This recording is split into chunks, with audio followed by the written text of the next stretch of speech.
So you've finally decided you want to start investing. Maybe you've been putting it off for a while, maybe someone mentioned it at work or you saw something online and thought okay it's time, and then you went to look it up and suddenly you're seeing words like index funds and ETFs and expense ratios and you closed the tab because it felt like too much. That's exactly why we're here today.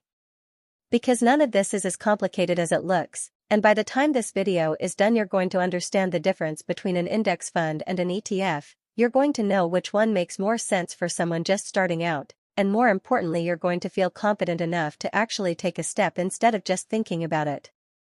I'm Cassie and this is Invest with Cassie, where we talk about money in a way that actually makes sense. Let's get into it. What is an index fund? Think about the stock market like a massive shopping mall. There are hundreds of stores inside. Some are doing really well. Some are struggling. Some are going to close next year and you don't know which ones yet. Now imagine instead of walking in and picking one store to put all your money into. Someone handed you a basket that already had a little piece of every major store in the building. That basket is essentially what an index fund is. An index fund tracks something called an index, and an index is just a list of companies grouped together to represent a section of the market. The most famous one is the S&P 500, which is a list of 500 of the biggest companies in America. Apple is on that list. Google is on that list, Microsoft, Amazon, Coca-Cola, they're all in there, and when you put your money into an S&P 500 index fund you own a tiny piece of all of them at the same time. So when the market does well your money grows, when one company has a bad year the others balance it out. You're not gambling on one company getting it right, you're spreading your money across hundreds of them and letting the overall growth of the economy work in your favor. And because nobody is sitting there actively managing which stocks go in and out, the fees are extremely low. We're talking sometimes as little as 0.03% per year. So if you have $10,000 invested you are paying just $3 a year in fees. Not $300, not $30, $3. That number matters more than most people realize and we'll come back to it when we get to the math. What is an ETF? Now this is where people get confused because ETF sounds completely different, but once you understand it you'll see they're not as far apart as you think. ETF stands for Exchange Traded Fund and the part that matters most in that name is traded. An ETF is a fund that you buy and sell on the stock market the same way you would buy a share in a company. So instead of going through a fund company directly you open your brokerage app, you type in a ticker like VOO or SPY and you buy it just like you'd buy a stock. The price moves throughout the day while the market is open and you can get in or out any time you want during trading hours. Now here is the thing that most people don't realize. Most ETFs are also index funds. They track an index, they hold a basket of stocks, they have low fees, the structure is almost the same, but the real difference is just how and when you buy them. A traditional index fund is priced once at the end of the trading day, an ETF is priced constantly throughout the day like a stock. Same ingredients, different packaging. Why the difference matters for a first-time investor. Here's where it gets practical. Because knowing the definition is one thing but understanding how each one affects your behavior as a beginner is what really matters. Because ETFs trade like stocks they can sometimes tempt you into acting like a stock trader.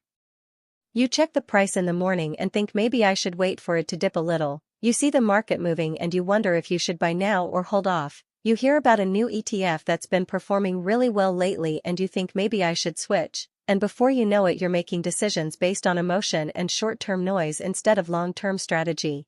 A traditional index fund doesn't give you that temptation as easily. You set up your contribution, it goes in automatically, you don't watch a live price moving on a screen. It's designed to be boring. And boring is actually what builds wealth over time. This doesn't mean ETFs are bad, not at all. It just means that as a first-time investor you need to be honest with yourself about which structure is going to keep you disciplined, because the investment is only as good as your ability to leave it alone. The math, and this is the part one really needs you to pay attention to. Let's talk real numbers because this is where everything clicks. Say you invest $5,000 into an S&P 500 index fund today and you never add another cent, you just leave it.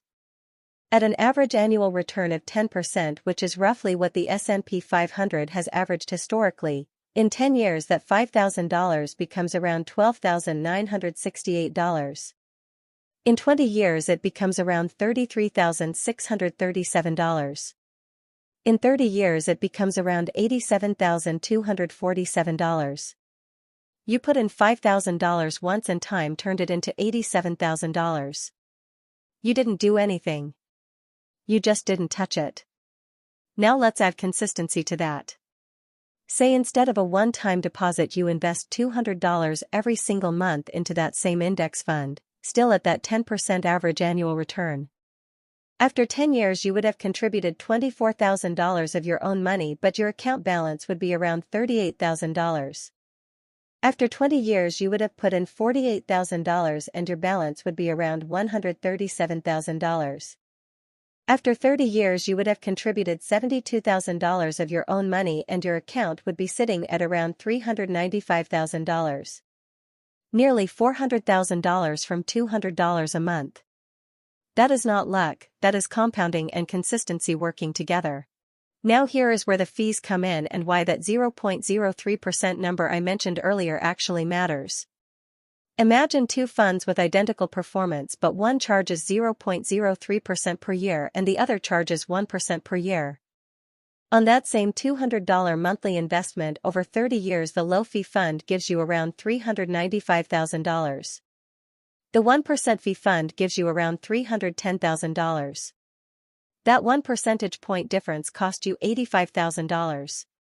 You paid $85,000 extra in fees over 30 years without even realizing it. That is why low-cost index funds and ETFs win, not just because of returns but because of what they don't take from you. So which one should you choose? If you are just starting out, the honest answer is either one can work beautifully as long as you pick something low-cost that tracks a broad market index and you commit to leaving it alone. Something like VOO or IVV if you want an ETF, or FXAIX if you're on Fidelity and want a traditional index fund.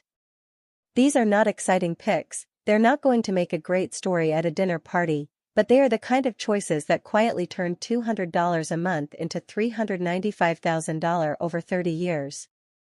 If you want to automate your investing and never think about it, a traditional index fund might feel more natural because the automation is smoother. If you want flexibility to invest smaller amounts whenever you want and your brokerage supports fractional shares, then an ETF works just as well. The strategy underneath is the same either way. Invest consistently, keep your fees low, don't panic when the market drops, and don't get distracted when something shinier comes along. The one thing I need you to remember. Before you go, I want to leave you with this because it's the thing that separates the people who actually build wealth from the people who stay stuck reading about it. The best investment is not the one with the highest potential return. It's the one you will actually stick with. An index fund or ETF that you contribute to every month and never touch will outperform a more sophisticated strategy that you keep second-guessing and adjusting every single time. So pick one. Start with what you can afford even if it feels small. Set it up to happen automatically if you can and then let it work. The market has recovered from every crash in history and it has rewarded every patient investor who stayed the course. You just have to be one of them. I'm Cassie. If this helped you today, give the video a like and subscribe so you don't miss what's coming next. I'll see you in the next one.